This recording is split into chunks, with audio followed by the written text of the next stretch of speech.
Hi everyone, my name is Kshitij, and today I would like to present to you our recent IROS paper on visibility-inspired models for touch sensors for navigation. Here is a brief overview of the presentation.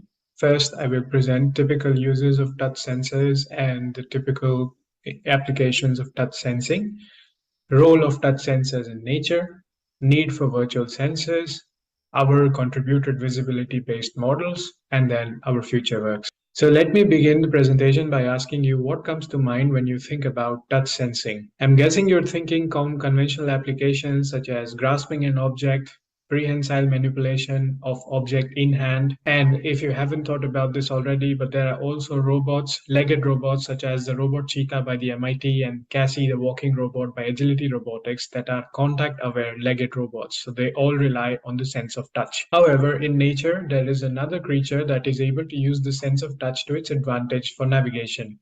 I'm referring to rodents such as rats that have very coarse visual system and typically rely on their whiskers, which are usually individually actuated, for getting a sense of the environment and navigating through dark and damp tunnels with touch feedback. This opens up a whole new avenue of touch sensing for mobile robots for touch-based navigation. But what would a touch sensor for a mobile robot look like? Would it be biomimetic, bio-inspired, or something else? In order to answer this, we need to understand that this is a very difficult challenge.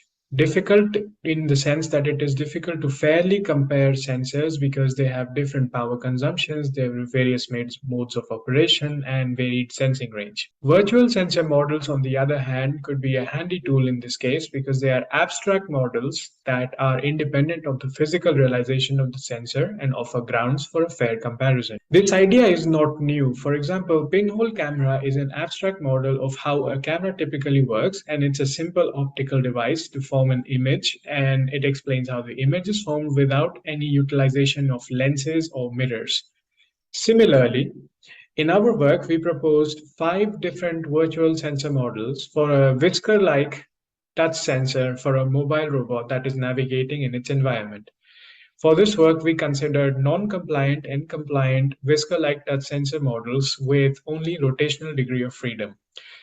And then we extended our own discussion to discuss actuated, unactuated, and a composition of all of these models to understand how these models interplay with each other. In our future works, we are planning to take strides towards developing real-world touch sensors, which are scalable in the sense as you can see this animation on the left. We want to be able to attach multiple sensors and make a whole sensor array so that the robot is able to get touch feedback from its environment. And this design would be inspired by virtual sensors because the pre-images would inform us how the state and observation correlations are, and we would be able to design a plug-and-play sensor. Once this sensor is fully fabricated and we are able to move forward and understand how the robot perceives the environment, we would be ready to develop touch-based motion primitives so that the robot is able to move around even in unknown environments. Thank you so much for listening. Feel free to scan this QR code and read a preprint of our work to be presented at IROS. Our paper submission number is 1177. Thank you for listening and have a nice day.